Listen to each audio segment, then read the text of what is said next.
Jerry and Charlie riding through the airwaves, bringing you the heat. Come on, pull your fans. Now get up out your seat. They're bringing you all things Mets. They're bringing you all things Mets. They're bringing you all things Mets. Now you're listening to Chase Station. Today is Thursday, August 22nd. The Mets have just finished off a 5-4 homestand, but it was quite the roller coaster ride just to get there. A disappointing series loss against Oakland, a could-be sweep against the Miami Marlins, and then 2 walk-off home runs against one of the best teams in baseball. That sounds like the Mets. That sounds pretty accurate. I'm one of your co-hosts, Jack, aka Jolly. Joining me finally from his home, which is nice to see, is Jerry Blevins. Jerry, how you doing? I'm lovely. It's good to be home. It was a wild one. I ended up having to, Sunday night, they had all the thunderstorms. My flight got canceled, had to drive home, got home at 5:30. The next day, had to take the rental car back. Yeah, just fun. But it was worth it because on Tuesday, my boys started school. And Very nice. Ellis, I know, right? And Ellis, my oldest, is officially a kindergartner. Wow. So it's a big deal. And I got to be here for it, wake their grumpy butts up because they got that gene from me. They don't like to wake up in the morning. But yeah, man, it's good to be home. And it's the opposite for the New York Mets because they are on the long road trip. So What a segue. He hasn't lost a step, people. First of all, congratulations to your son. Was there an emotional dad moment? Did you have a moment of like, oh shit, he's getting old? He's like becoming a person? I have those all the time. Yeah. So I'm kind of a big softie. Like this morning he was like we were sitting at the counter and he's sitting cross and he like lays in my lap and he's stretching across like 3 chairs. I'm like, he's like a long man now. Like he's losing his little boy features. Oh God. He's got going. he's got my hair, but it's straight. And he's always like moving it out of his eyes because he's trying to grow it out. Like he's just he's a little person with a personality and like it's fun. Being a parent's fun. It's a lot of work to say the least. Yeah, there's a lot that goes on it, but it's crazy to watch, miniature people grow up. Yeah, I want to ask, like, does he remember your locks from 2021, 2022? He doesn't, but my hair's like really long. Oh yeah, it's getting Kramer there like again. right now. That might be the thumbnail right there. That's the thumbnail, I think. There it is. But it's really long right now. And he wants to grow it out like dad. So his grows straight down. So it's like right here right now. And so Sounds he's always like me. Okay. Yeah, good luck dealing with that. It's really annoying. It's gonna take him a few years to figure out what he wants to do. It'll be back in by the time he gets growing because the curls are in right now and it's how things go cyclical. And this is what people tuned in for, right? You guys didn't want to hear about the team or anything. No, Some just exciting kidding. stuff. Yeah, some real exciting stuff. Before we kick off the show, I have to remind myself to do this. I'm doing it now at the top of the show. If you're a Shea Station listener, please subscribe to the YouTube channel. If you're listening on Spotify and Apple Podcasts, leave us a review, a rating, whatever goes on in those apps. We really appreciate you guys. We love bringing you Mets content. And, I have to remind myself, maybe you've been watching for a while. You haven't hit the big red button or the like button. So if you got a second, do that. It goes a long way. It really does help us, help the channel tremendously. Chase down a sponsor to try to pay ourselves for the time that we put in. Mine's all about I get paid in love. Oh yeah, I get paid in just like making the content. Literal shekels, not actual money. Other stuff would be cool though. Yeah. All right. Enough about that. Let's talk about the series at hand. The big one being the Mets series win over the Baltimore Orioles, which I do think put a nice little sweetening edge on what was kind of looking like a dreary homestand. They went 3-3 in their first 6. They dropped a series to the A's. The A's have been a top 5 team in baseball, I think, since like June or July. So kudos to the A's because they put together, honestly, a pretty talented young roster that's fun to watch. But the Mets drop a series against a team that they should be beating if they want to be in playoff contention. Yeah, Against they blew Miami, that five yeah, run good. lead. That 5 run lead that they Yeah. blew, that was the heartbreaker because that was an easy series to win. I mean, like you said, the A's are good and they're playing great baseball right now. They're like there's like two kinds of teams that are at the bottom of the standings right now. There's Mm, like the young guys that are um, fighting for their careers with mm, some veterans that are fighting for a job next year and trying to lead. And then there's the teams like the that were supposed to contend and then sold, and now they're all just kind of like just going through the motions a little bit. And yeah. the A's are definitely the fighting type. Yeah, I definitely agree. Like you have a lot of guys that are getting their first lick, guys. Yeah, veterans. They have Andujar on their team who kind of, toiled around and now he's getting a shot to play. They're not exact like the Rangers or the Angels, teams that might have expected to compete and just aren't this year. So their story's a little different. We had the Austin Adams celebration, which honestly I didn't take issue with. It's tough when, a team just gives you away for money. I get that. I get why that would, bring on some feelings, but they made an ordeal out of it. Whatever. The bigger story is exactly what you said. The blown lead in game three. The staff walked 11 batters that game, and it was as bad to watch as it sounds. The longest game in the pitch clock era at 3 hours and 45 minutes, and it was just full of walks and failed double plays and long at bats. And of course, the Mets did not come out on top. So a really, really tough watch on that rubber match That was there. a tough one and a tough post game for Gary Apple and myself. Oh, yeah, I bet. You guys were waiting forever to do it, just Yeah. coming up with endless notes. They bounced back in the Miami series. The bigger story there, Luis Severino fires a complete game Jeez. shutout. Very cool that Mendoza let him finish. It might have not been, by the textbook, the wisest decision, but as a fan, it's fucking awesome. I don't care. I'm not going to complain. It hasn't happened in 3 years. Severino was the most fired up he's ever been in this uniform. And the fact that it was a shutout is just like a little cherry on top. So shout outs to Sevy. That was a very impressive outing. So impressive. There was a few takeaways from that. First of all, that he was incredible. He struck out four through the first 7 innings Yeah, I think so. and sniffed like a complete game and started like to go for the strikeout, and he struck out four in the last 2 innings. Um, just a stellar performance. Went out with 94 pitches into that ninth inning. The piece that I found most telling from like inside point of view, Mm. in after the eighth inning, he talked to Sevy in the dugout and was like, "Hey man, how you feeling? Like I want you to get this." And Sevy said, "I got it," but he wasn't convinced, as in Mendoza wasn't really truly convinced.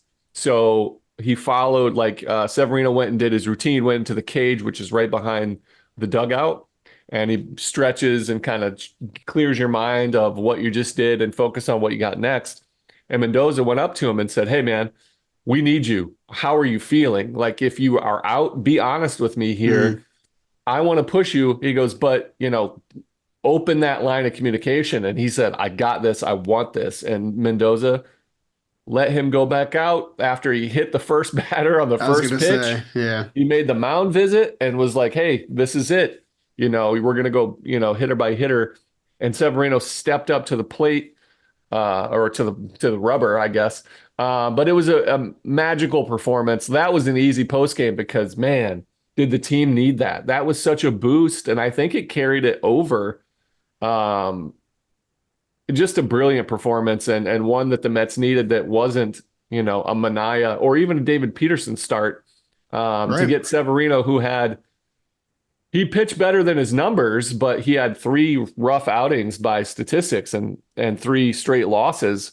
For him to bounce back in such an emphatic way was huge for the team. So Yeah, I definitely agree. And like you mentioned the recent bad outings. I mean, a conversation we've had all year long is the innings for Severino. It's the most he's thrown since 2018. I thought that was beginning to rear its ugly head, and it made perfect sense of like, this guy's his arm might be taxed at this point. It's just something we have to manage Body and deal too. with. Body too. So the fact that he went out there and threw 9 and he's the only guy to even throw 8 this year for the Mets is pretty incredible. And you mentioned Manaea and Peterson. This is suddenly a rotation that's giving us like a ton of length out of nowhere, which is really exciting to see. Like we'll get on Manaea and Peterson a little bit later.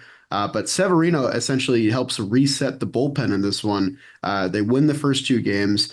That's what made game 3 a little bit disappointing. The bats weren't super alive. We had this weird first inning double play where it was a fly out in center. Honestly, a great play by Derek Hill and the Marlins to get that relay in and cut off the run at home. It was a That run great ends play. up being it ends up being huge because the Mets do drop this game by 1 run. The fully rested bullpen can't hold the lead.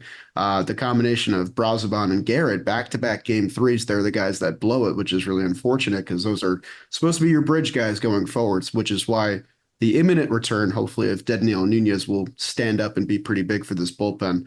Um, Biggest takeaway there, Paul Blackburn bounces back after the A's looked like they had every note on him in the book, which makes sense. He pitched there for 6 years.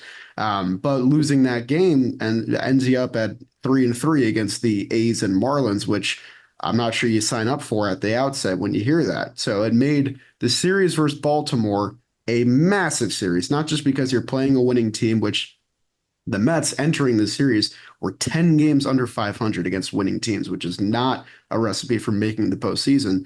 So it's a statement in that way. It's also a statement, and we have to wrap this homestand with at least a winning record. We got to come away with something here because we have a 10-game gauntlet going forward. And then the magic just came alive, dude. I mean, the story is obviously the walk-off home runs, but David Peterson and Sean Manaea, I feel like did a lot to take the spotlight in the first, 80% of the game. They've looked, both of them, really incredible. Yeah, absolutely. Yeah, that's the story for me, though. The walk-off home runs are huge. They're huge moments. Alvarez, um, with just kind of a breakout, he was starting to take better at bats, but he really hadn't had a moment. 3-0 swing. It was a beautiful moment. Same with Jesse Winker getting his first Mets home run in a huge pinch hit spot. His celebration was awesome, pure emotion. Um, but it really is Sean Manaea and David Peterson. To have success in the postseason, you're going to need guys to step up, and that's been the biggest question mark since spring training. Yeah. Do they have the starting staff to compete in the postseason or get you to the postseason kind of thing and to win a series there? It looks like they're shaping up with the way that Severino has pitched and the way Manaea has looked. He looks like a 1-2. And then David Peterson, I think they've done a great job of when they take him out, he would feel like he needs to keep going. And I love that about him, but they've put him in positions to be successful. And he has looked every bit of it. He's changed some of his repertoire. He's been adaptable. Same with Manaea. Manaea keeps reinventing himself. Um, it's just really good to see. And it's good for the push because Peterson looks strong. Manaea looks like he's never felt better. Severino looks really good. Quintana is still in struggle city, but that's 3 guys that you can truly count on at the moment. And that's the kind of stuff you need facing who I think is the best team in the AL. The Yankees look great when they have their pitching staff lined up. But that lineup in Baltimore is incredible. And both of those guys navigated it with relative ease.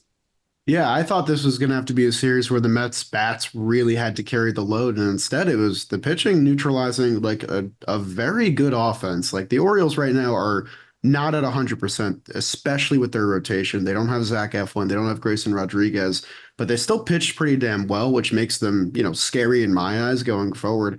It was Peterson and Manaea though, like not only giving the Mets length, but really quality outings too. I think they get a little blemished by the final innings of those outings. Manaea was perfect through 5 2/3, which was, becoming a story before it wasn't, before that hit by pitch.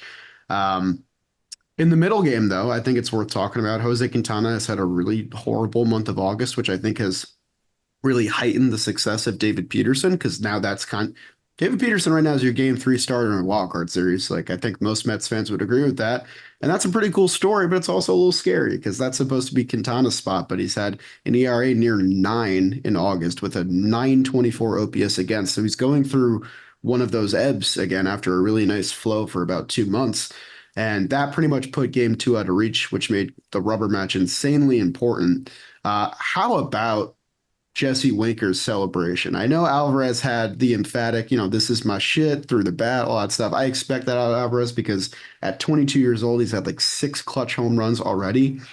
That was massive for Jesse Winker, not only because it's his first Mets moment, he was a deadline acquisition, he came through in a big spot. Winker was struggling. I mean, he was not playing the way that he was playing in Washington when he got here, and it was becoming a pretty large sample. Like we're getting near the end of August now, over 50 plate appearances. That was just his third extra base hit. And it was a good pitch by Dominguez, 99 on the black. Like that's a tough pitch to hit, not only the opposite way, but out the opposite way. And I feel like you could feel the weight come off his shoulders when he spiked his helmet and just screamed into the dugout. And I hope that begins something for him because it's very clear that he wants to not only play well, but play well for this team specifically. He's mentioned so many times that he wants to play here. He loves the fans, all that stuff. So it makes me as a fan like, damn, I really want this guy to succeed. And I'm almost going to like turn a blind eye if he doesn't because he wants to be here. So it makes the success all the more sweeter. So I'm really happy he was the guy that got that moment. Yeah, man, you nailed it. For me, that was what I took away from it is that Winker wants to be a Met and he wants to play in the postseason. He's got a small taste. He played in the 2020 wild card game, and last year with Milwaukee, Right. they lost to Arizona, who eventually made it to the World Series. But he's got 10 total at bats in the postseason, and he wants more. You can see it. He understands the moment, what it means. He sees the finish line of being, in the World Series or making the postseason. He's trying his best to add to it. He's still getting his walks. He's been working. He hasn't been great as a Met, but this was a huge moment. And hopefully, like you said, one that he can build momentum off of in a Mets uniform. Yeah, so on the other side of that, I mean, these were the two guys that probably needed the home run most, I would say, on the offense. I know Bader's had a tough August, but I think out of the guys you think of as like pieces that can really be, important to this lineup as, resetters for the top of the lineup, it's Winker and Alvarez, who aren't playing every day, but are getting, spots and favorable splits. The thing with Alvarez, and Mike Petriello of MLB had a really good tweet about this. Teams have figured out that Francisco Alvarez can hunt a fastball and destroy a fastball no matter where it is in the zone. That fastball he hit on the 3-0 pitch, which I loved the broadcast jinx by that, which was so funny. Ron and Keith saying, do not, no, I wouldn't give him the green light. I agreed at the time until I saw him swing. It Yeah. was the only hittable fastball that Francisco Alvarez got the entire game. Everything else that was thrown for a strike against him was off speed and breaking, and that is the formula right now. Even when he got out in game three against Dominguez, it was on a slider way off the plate. So he's not getting a lot of opportunities against heaters. So it's either up on him to make an adjustment or to just never miss when he does get one for a strike. But luckily, in a massive spot, he didn't miss. Yeah, I mean, you nailed it. He's batting average against fastballs this season is 324, slugging 543. Wow. Holy shit. Yeah, I mean, that is absolutely destroying fastballs. Against breaking balls, the batting average is 176, slugging 242.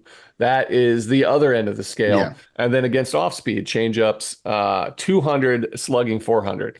So he's been hunting the fastball, and he can't handle anything that's on the outer half of the plate. Like if you can hit the away, he stands so far away from the plate. He hasn't been able to get to it. Dominguez misses a pitch up and in, and he destroys it. Wonderful moment. And again, hopefully turning point for him offensively. He's still been really good defensively. Framing has been throwing out runners lately. Looks good behind the plate, always does. But if we can get him on the right track offensively, he adds a layer to this game or to this team that lengthens their lineup, adding another dangerous power type hitter in the lower half of that order is something that will help you in the postseason. A guy that can put runs on the board with one swing, and is not just an automatic out. So Yeah. yeah, that was something that I'm really glad we got to see. Yeah, I mean, he's still above league average on the year. His numbers are Yep. still, great for a catcher. Obviously, the framing. Jimmy just did a whole breakdown on Talking Baseball about how he essentially stole tons of pitches that Adley Rutschman wasn't able to in the rubber match there. But you just know he's capable of more because we've seen it. We've seen months last year where Francisco Alvarez not only was great, but took over the entire offense and led the team in run producing. So I know it's in there, and I think it's more pressure when a guy like Terens comes back down to earth and is playing the way you probably expect him to play, which is league average offense and great defense. So it's going to be on Alvarez a little bit to step up and help reset for the top of the lineup.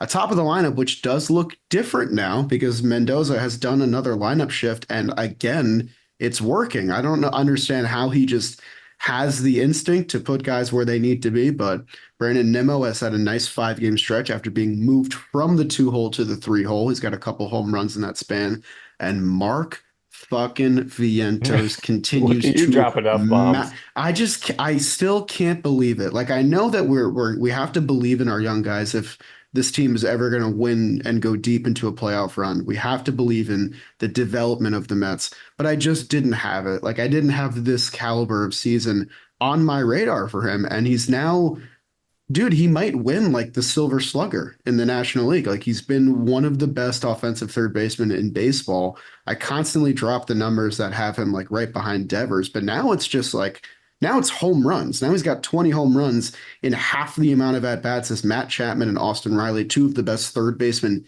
in the game. And he did it again in game 3 in what could have been a game-winning home run for himself. He's just having a terrific season. I found it yesterday. I couldn't believe it when I discovered it. Um, if he hits 2 more home runs, which would be 22, he's going to have the most home runs this century by a Mets third baseman that's not David Wright. So that's your Todd Frazier's, your Eduardo Escobar's, your many, many, many, many third basemen of the past. Mark Vientos will be up there with David Wright. The Mets have been searching for a power hitting third baseman for almost 8 years now, like a real, cornerstone piece there, and they might have it. I don't Well, know. the truth is they've been searching for somebody to just man that position on a regular Yeah, basis. And Vientos, you know, offensively, it looks unbelievable. Like he truly is an absolute power threat. Just a beautiful swing, real yeah. power, real opposite field power. That pitch he hit off Oh of yeah, you tweeted about this, right? I want to find the clip. Otanez, that down middle pitch that he hit the other way for a second homer of the game. That is a big time hit. When I was at SNY, we were doing pre-post. There's guys that have been with the Mets forever. They were like, that's like a Mike Piazza type home run. You know what Yep. I mean? Like they're not saying he's Mike Piazza, obviously, but that's who it reminded of. Multiple people that I trust have a good eye for this, say that was like, hey, oh my goodness, because it's a real power. He doesn't have to square the ball up. He doesn't have to swing 100% to hit homers and to go the other way. To me, it reminded me of JD Martinez in his prime as a Mm, DH, the way he was looking the other way, hitting a mistake pull side, but he can handle any pitch that's in the zone and still hit it out. Just a wonderful performance. His defense has come around. It's okay. His OAA, outs above average on Savant, is still not great, eighth percentile. mm. But he's made some plays. He makes the plays that he gets to. He made a really good play on a bunt from Xavier Edwards that was instinctual, and I think Jose Iglesias and Francisco Lindor are keys to that, letting him know when to peak for things. But he's been really bad on balls where he has to come in, Yeah. and he made the adjustment. He got in earlier, was able to take that away. Xavier Edwards, who looks incredible, looks like a real ball player, and a speeder. His ability to get to that ball, anticipate it, and then make the throw. That was a huge moment in that game. So he's becoming a more well-rounded ball player, and his offense will let him play no matter what. The dude's special. He's special.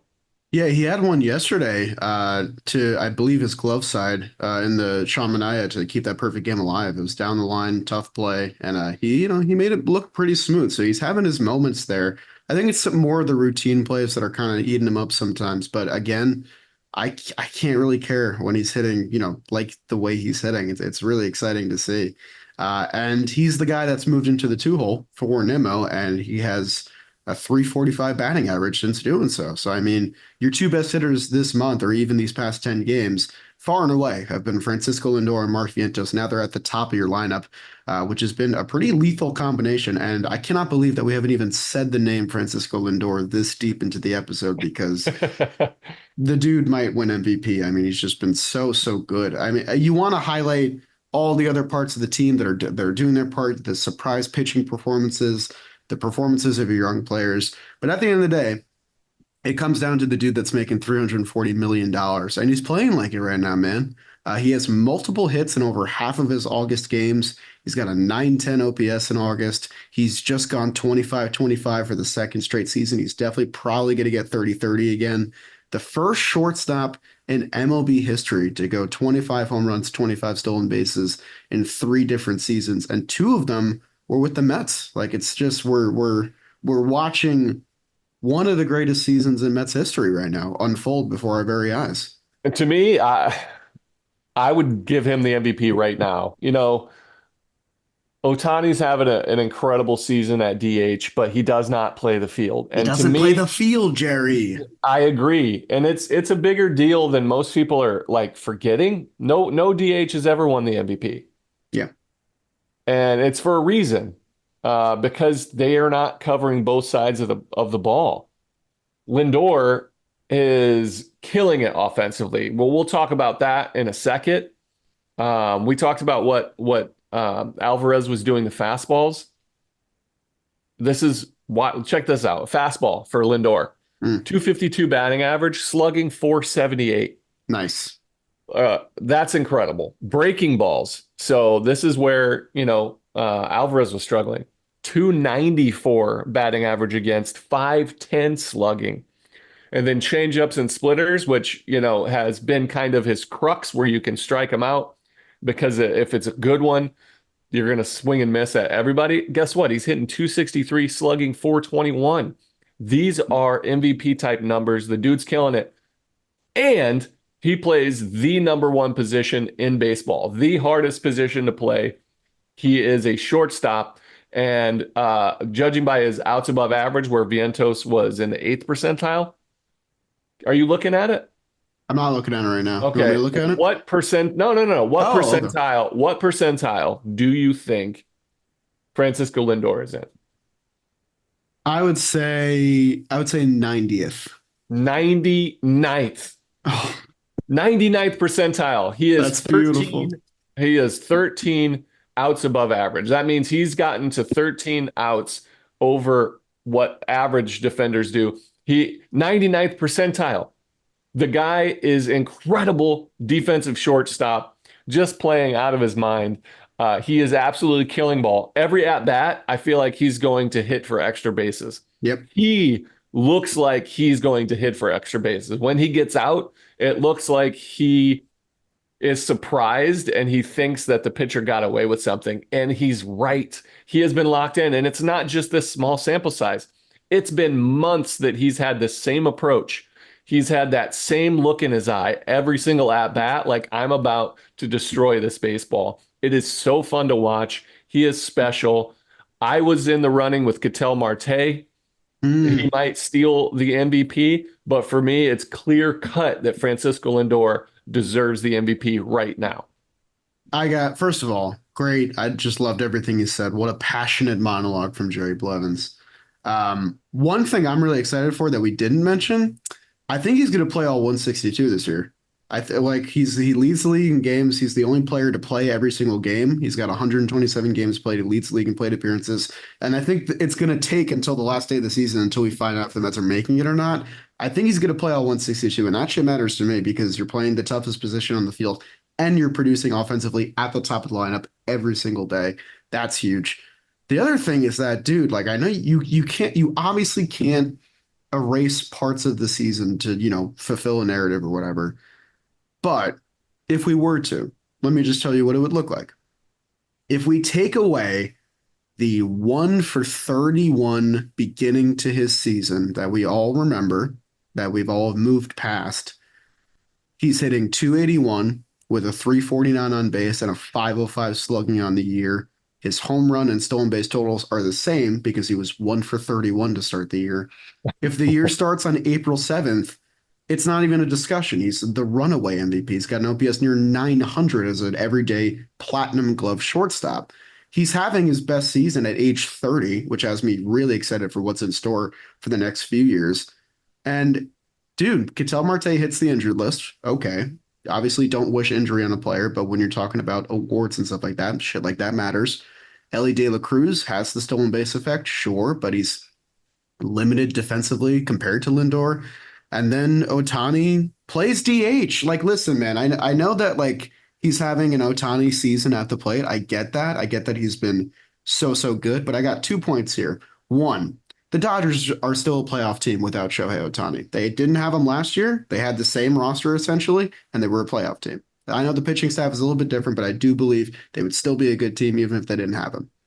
Two, if you have a season where you don't have to give Ohtani MVP, don't give it to him. He's going to win it like 5 times in the next 8 years at least. Like he's got such an edge over everybody else with the ability to pitch. This is my campaign for Francisco Lindor MVP. The Mets have never had an MVP winner, and I do think it will take them making the playoffs. Like I think it's going to be hard to spin it if the team doesn't make it in the end. But if they do make it, it's going to be because of him. So I'm Yeah. really hoping that these next 5 weeks, man, that's all we got. 5 weeks can be the best of his season and really put him over the edge. Yeah, and the Mets are going to need him to do that. They've been riding him for a long time from an offensive standpoint. They've had guys chip in throughout the year. I'm not going to pretend like he's the Absolutely. only guy because they're not contenders without the pieces they put together around him. But he has been the anchor, the stalwart, the closer, whatever the case may be. Actually, the opener as a leadoff Yeah, guy. really. But um, he's just been insane, and he's very worthy of the MVP award, mostly because nobody else has run away with it. All right. Like all of the guys that are having incredible seasons that also play defense are in the American League. Um, but he definitely deserves it. Can't say enough about him. Obviously, like you said, other guys are doing their thing. Like McNeil's had a nice month. Jose Iglesias quietly is hitting like 400 in his past 10 games. But yeah, it begins and ends with the guy at the top of your lineup who's just doing something special, it seems, every day. And we're going to need him to be special on this road trip because it's looking daunting as we head to San Diego for 4 games starting tonight. We'll give you those pitching matchups in just a second. I do want to talk about the pitching a little bit Go for it. because it's been very reminiscent of the beginning of the season lately. Not with the length of the starters, that was never a thing beginning of the season. I'm talking about the walks. There was a lot of walks on this homestand, Jerry. It was tough to watch at certain points. Some guys are more guilty than others. But right now, the Mets have walked 10.3% of batters in the month of August. That is the second highest mark in baseball. And if you're listening at home, wherever you're listening, I'm sure you can guess who's number one. It is the team on pace for the worst record ever, the Chicago White Sox. Are they on So pace? Are they on pace to for the currently worst? they're on pace for 122, which would be worse than the 62 Mets. Oof. So expansion era, I guess. There's worse teams before it, but like Yeah, yeah, really, last 60 years, this is the worst team. And the Mets play them at the end of the homestand or a road trip, which is, good and a little scary because we know yeah. what they do. Well, Um, it's been the bullpen mostly. yeah, And it's the bullpen in the most heartbreaking way when they have a lead, a tight lead, or even a tie game. They've just been shooting themselves in the foot by putting guys on and in terrible situations, lead off walk, 2 out walks. They're doubling up. And it's been everyone in the bullpen, even Diaz has walked a guy or two, but he's good enough to work his way out of it. They have never missed Brooks Raley more than I they always have during forget this about stretch. him. He's He, been so yeah, good. and then Sean Reed Foley hasn't come back. Like it seemed like he was on the doorstep. His arm isn't feeling great. And then when Danielle Nunez went down, who we might be getting back, I worry that they're going to push Nunez too early. He's not going to be dialed in, and he's going to come with the same shakiness as everybody else because Reed Garrett came back and he hasn't looked good yet. Um, but they need him. They need him desperately. If he can slide into that eighth inning role and be like he was before, that takes some pressure off of Budo to feel more comfortable in that 6-7 range and occasionally pitch the eighth inning.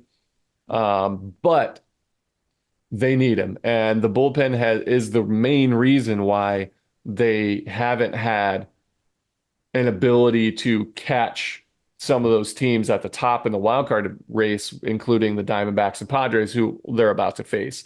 If they have been able to secure the wins, they'd be in the thick of it even more right now. Yeah, the Padres and Diamondbacks, like you said, are just getting those performances that I feel like the Diamondbacks come back every day. Like they just did it twice in the series against the Marlins. The They way to swept them come on the back road. is by throwing up zeros out of the bullpen. Yeah, exactly. Keeps the margin close, allows your offense to catch up and eventually take the lead because you're throwing up zeros. Yeah, and the Mets were getting that in June and July too. They were getting clutch bullpen performances. They found their footing with like rolls and stuff like that.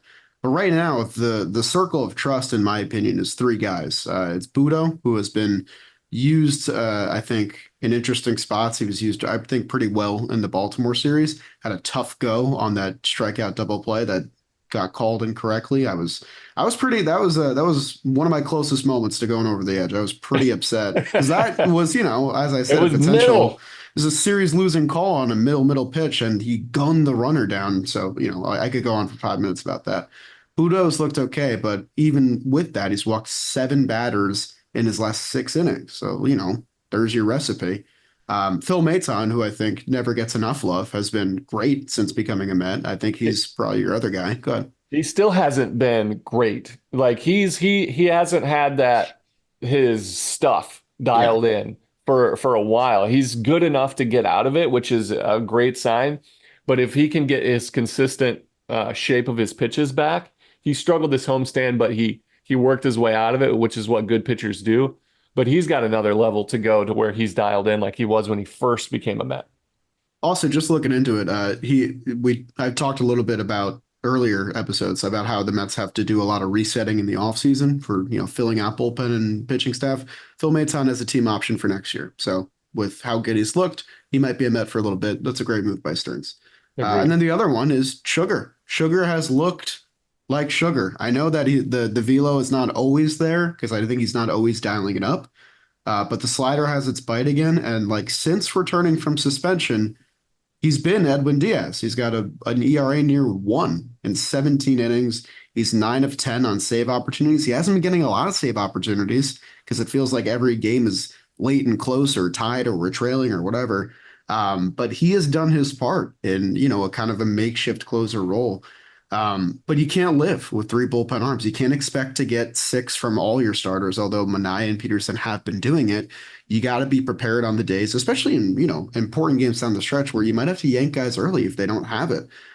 So they're going to need somebody to step up. And I do agree that you can't just throw Nunez back into the fire. You have to ease him in. I think they threw Reed Garrett back into the fire and they saw what that's like because he's just been really rough ever since that nice strikeout the side in Seattle. And then Brazaban, which was a move that I loved, has not worked out great. He's been kind of at the center of a lot of recent losses. So they're going to have to do some shuffling and figure out what works and what doesn't. But right now they have a bullpen that's pretty thin and is walking the world. Yeah, yeah, they're gonna need Diaz has been great. He still isn't at his 22 levels, but the results are there.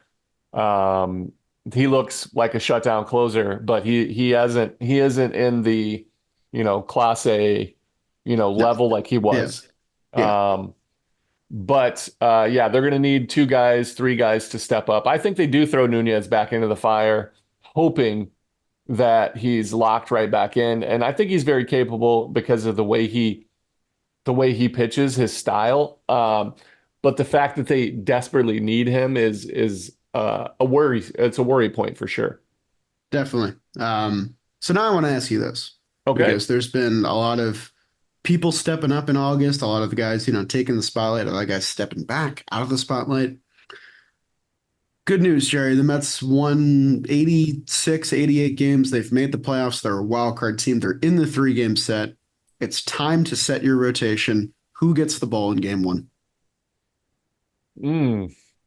Because I think there's 3 good answers right now. Yeah. To me, there's two good answers. Okay. It's Severino or Manaea are the one and two. I think you play the hot hand. It would be ideal to go Manaea, Severino, Peterson, left, right, left. Mhm. But you're not glued to that. I think Severino, if he continues on, he has the ability to be the ace. I think Manaea is a wild card in a sense that he can absolutely dominate a ball game.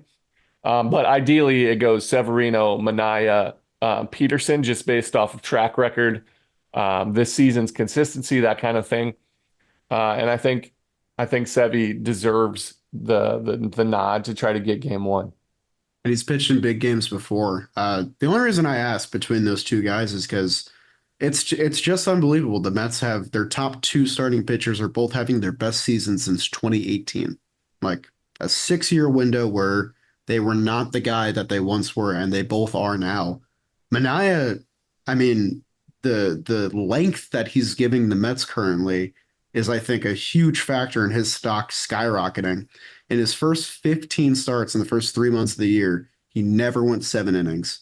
And in the last 2 months, the last 10 starts, he's done it 6 times. And he's looked like a workhorse pretty much every time he's out there. It looks like he's there to just pitch deep into games. I feel like the complete game for him is loading now. And I think this Baltimore start, while it doesn't read beautifully, was one of his best starts of the year. He looked so nasty with that sweeper. And I feel like he's just pitching with more conviction. He has the most innings pitched in baseball since July, more than Logan Webb, more than any workhorse you can think of. He's been that guy for the Mets. And it's really cool to see because there were moments in May where he was couldn't find the strike zone. Like it was honestly his starts were some of the toughest to watch. And to see him come full circle like this is really cool. I Yeah, do agree, though. I think I would go Sevy game one, just on playoff resume and all that stuff. And yeah, Manaea's been a revelation, and Severino looks kind of like his old self. Manaea looks completely different from the guy yeah. that was his best season in 2018, and his adaptability is pretty incredible. Manaea's sinker has been like dialed in. He's throwing these sinkers at the top of the zone. I don't know how that works, but it works. His opponent batting average or slugging against that sinker is 343, Wow. and he's been pitching like throwing it 40% of the time, which is a pretty big number. Um, and then his sweeper has been really good since he's locked it in the second half. That's his most consistent pitch, and then he's mixed his changeup in so well. He's kind of figured that out, and then he throws enough cutters and enough four seamers to kind of keep people off balance, and he's done well with it. But the way he shaped his sinker has been what's been truly special for him on this run, because it's been absolutely filthy. And then that sweeper coming off of it. He threw one yesterday. I can't remember who it was against. The sweeper versus a righty. They ended up almost behind Oh, I know what clip you're talking about. Let it. me see if I can Yeah, find it it. ended up behind the right-handed batter that he swung through on strike three. He talked about emulating what he saw from Chris Sale and just seeing that guy do what he does in a lefty, similar arm slot. The way he went about that looked like a Chris Sale slider. It was against Santander, who is the Orioles' Santander, who's best got hitter. damn 40 home runs near. Yeah, Earlier in the season, he was throwing this sweeper kind of slurve that was ending up like in the dirt. Well, yeah. at his current arm slot, he can't get to the dirt from how he's throwing. But what he can do is have that breaker that moves all the way across and then some. So it looks like a strike the whole way. Then all of a sudden it ends up, back legging a right-handed hitter, that is a swing and miss pitch. It is a nasty thing to try to hit, and he's exploited it. And I love what I've seen from him. It's just it's special to watch, man. It's really cool when guys can bet on themselves and then, win out like they are. I mean, Manaea is entering a pretty fun free agent market. I doubt that he opts into the contract he has with the Mets right now. But I'd love to see him back. And I'm going to really enjoy these last 5 weeks of Sean Manaea because it looks like he absolutely loves being here too. Get people that love playing for the Mets on the Mets. Let's start the movement. Jesse Winker, Sean Manaea, whoever else. If you like wearing the uniform, I want you to be here as long as you can. And Sean It's Manaea easy is one of those to dudes. enjoy your season when you're having success. Oh I'll yeah, put it of that way. course. Yeah. But we're gonna ride it out. Yeah. There's one last thing I want to say on the pitching staff before we head into the series probables against the Padres. Jerry, I feel like there's a stat that they run every year in October baseball that is scary for some fan bases and exciting for others. And it's the stat that whichever team hits more home runs wins the game usually. If the record is always extremely lopsided, all that stuff. For what it's worth, the Mets have been walking the world. They've been managing a lot of traffic on the base paths. In the month of August, no National League team has let up less home runs than the New York Mets. They got a .76 home run per nine rate. I know that the walks are extremely frustrating and the bullpen has work to do, but the Mets keeping the ball in the yard and playing in this, pitcher-friendly ballpark gives me some high hopes going forward for, the big games that they have coming up. And I believe Ryan Cohen brought that to my attention yesterday because the Padres have a little bit of a worse record there. But I don't know. It's just interesting to me that that's been one thing they've been able to thrive in, especially when you trim out some of the Jose Quintana starts where he's been giving up a ton of long balls. This is something that they're pretty proficient in, and it's given me some high hopes that things can turn around in September and they can put up some better numbers. Yeah, I mean that's the trade-off for walking people is keeping the ball in the ballpark because you're throwing your swing and miss pitches the most. Right. Edwin Diaz has been great at it all year. Reed Garrett has been really good outside of, one pitch to Aaron Judge, which was, Oh a boy. bad call. Now I remember that pitch. Jesus. Ottavino has done pretty good at keeping the ball in the ballpark. Stanek has done a good job on his season of doing that. And then, Jose Budo has learned how to do that. He's got walks in his system, but he's very capable. And if you can throw strikes and throw your swing and miss stuff in and out of the zone, yeah, that is a recipe for keeping the runs to, one, not crooked Yeah. numbers. Those are the killers in a single ball game. And if you can keep the damage and limit the damage, that's the key. Yeah, I mean, just because we're speaking on home runs and I forgot to mention it, James McCann hitting an absolute tank in game two with that mask on his face. It was pretty cool. I know it got some Mets fans riled up. I get it. That was pretty cool. That was pretty badass. So good for James McCann. Agreed. Yeah. Jerry, we're here. We are at the daunting road trip that I feel like we've been talking about for a month. It is upon us. 4 games with the Padres, 3 games with Arizona, and we will be the away team in all of them. I don't know if you've looked at the pitching matchups for this one. I think we're I have. getting the best the Padres have to offer right now. There's some really fun matchups here. Severino and Cease go at it tonight. So I guess like the aces of both staffs, if you want to spin it that way. The Joe Musgrove revenge game in game two. I don't believe the Mets have seen him since that game, which I won't bring up. David Peterson and Mike King is going to be a really fun matchup of sort of the younger guys there. And then the crafty lefties go at it in game four. Jose Quintana and Martin Perez, who's been great for them since coming over from the Pirates. In my head, I don't know if I've said this on the show. I don't look at the Padres and Diamondbacks day to day winning and losing anymore because I do feel like with the stretches that they had the past 4 weeks, they've pretty much locked up their spot. Anything can happen in baseball, but these teams look like they're legit. They're going to be playing October baseball. That doesn't mean that these games are not important to the Mets because any opportunity to make up ground, win head-to-head records against all that stuff adds up at the end of the season. But right now, it looks like the Mets are chasing down the last wild card spot. It's important to show that you can hang with the teams that are in front of you. It's important to show that, the sweep in June, whenever it was for the Mets against the Padres, wasn't a fluke. This is a team that they can beat. Um, and even if you do just go even on this road trip, 4-3, 3-4, whatever, I think it's important to not let things spiral and come back home with pretty much around the same record or hopefully an improvement to where you are right now.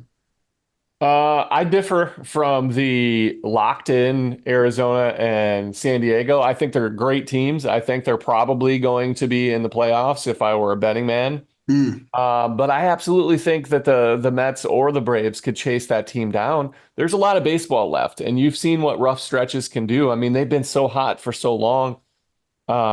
They built that lead, but it can just as easily deteriorate because, these matchups are great. Dylan Cease looked like he might, make a run at the Cy Young, but he Mm. struggled his last few outings, giving up multiple runs in every one pretty much. He's been up and down a little bit, and he's a damn good number one. He's Oh he's yeah. pretty filthy. He's going to strike guys out, but he's had a little bit of a lull. Joel Musgrove is just coming off the IL for the most part. He hasn't thrown 90 pitches in a game yet, I don't think. Um, he's been good, and he's also been rusty. Not quite to his comfortable level. Michael King has been really good for the Padres, I think, pretty much all season. He had a down Yeah. one, but that's he to me, he was the key part of that Juan Soto trade. He's got a 3.18 on the year, which is excellent. And he's been solid. So he's been kind of hot. But Perez has been really good, but he's been giving up the long ball for, his entire career. And especially lately, he's given up his last four starts, he's given up 5 home runs. So Yeah. we can get to him. These guys, you can beat this team even when they're on or throwing their best four at you. Very capable Yeah. of winning these ball games, and you're going to need to. So Yeah, I think the Mets are either even with their offense or ahead of it. I'd say ahead of it, and the starting without pitching matchups are Tatis, without without Tatis, Tatis in there, huge yeah, factor. Yeah, the big thing that the Padres have is the ability to shorten the game because their bullpen has been superb, and it got way better at the deadline too. They got a great season out of Robert Suarez, who's assumed the closer's role, but Jason Adam was a deadline acquisition for them. He's pitched 9 games. He hasn't given up a run yet. Brian Hoeing from the Marlins has been unbelievable. 11 and a unbelievable. third, 1 earned run. Okay. That's not even mentioning Tanner Scott, who was the big guy that they got. So yeah, if the Mets find themselves down after 5, 6 innings, it's going to be really tough to win games. So it's really important that the offense comes out early, puts up big numbers, and hopefully the starting pitching can continue to pitch deeper into games. Because it's going to be 7 days in a row, I think, without an off day, bouncing around between two good teams. But I'm really excited, man. This is the test. Like I know that the homestand was important and beating the Orioles was big, but 3 series in a row against winning teams, you passed your first test. You got 2 more. The Mets, I do think they feel like they have a lot to prove here, and I'm excited for them to go out and do it, man. I'm hoping that they can put up a good showing and give the fans what they're hungry for, which is big time performances late into a season which the Mets fans haven't seen in 2 years at this point. So it's pretty cool. It's a little scary, but I'm excited. Yeah, I mean, you can gain 2 games on the Padres right now. Yeah. Um, and you're 5.5 back. That would put you at 3.5 back. That's very doable. And then the Diamondbacks have the same record, but they're not playing. They will be, but you can gain games on these guys and put yourself right in the middle of that wild card one spot. But yeah, again, win series, Yep. win series. Win Um, series, control your fate. Yep, they have, and that's all you dream about as a player is having the fate of your season in your own hands in September. They have it. They want it. They feel like this team has some special stuff going on. Um, yeah, man, I'm excited. I am too. And I think that might do it for us unless you got anything else. Nope, That was a I don't have anything. pretty action-packed episode, lot to talk about. So we'll probably see you guys near the end of the road trip to hopefully bring some good discussions, some good news. Um, yeah, I think that's all I got. If you're good too, Same, man. Let's go Mets. let's go Mets, guys. Stay up late, watch these Oh, games. And I'm gonna push. So Mark Vientos and I did a flip the script for Oh yeah, SNY. take it Yeah, away. it's on YouTube.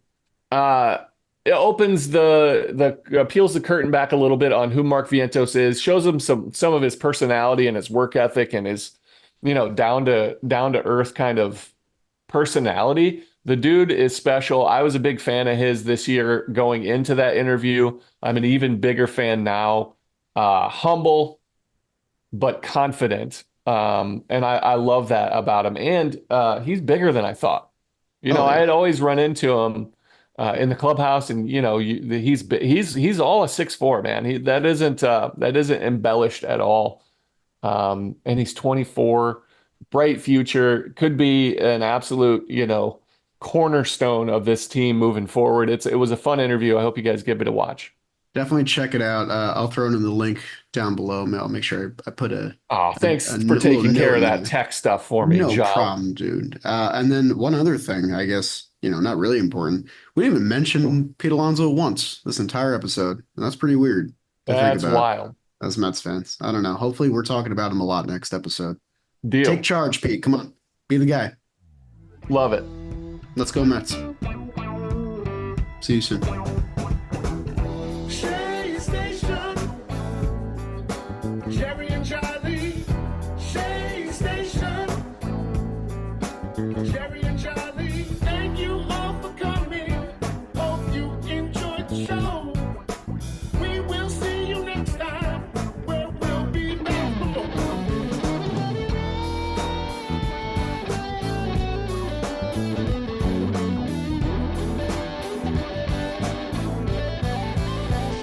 Station.